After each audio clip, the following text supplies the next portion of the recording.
Morning guys, I'm making some dirt this morning to put into some of my plants.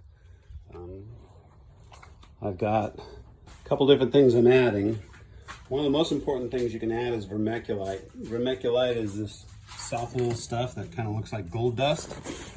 But what it really is it's little tiny sponges that are going to help soak up the water and then not release it. And then I'm using a little bit of garden soil. Doesn't really matter what kind you get, just get some garden soil.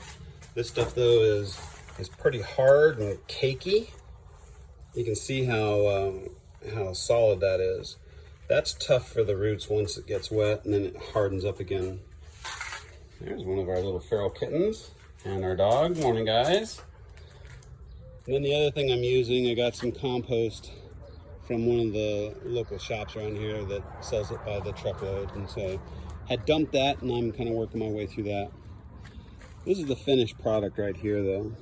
This is a third of each of those.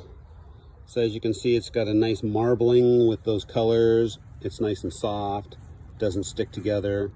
Once I add water to that, those little tiny gold pieces are going to hold on to that and it's going to keep it nice and moist. There's the other feral kitten. Morning guys. Once it's got that water in there, this stuff is going to act like little sponges, and it's going to hold it and keep it nice and moist throughout the life, and it's not going to cake up because I've got all those other nutrients in there as well.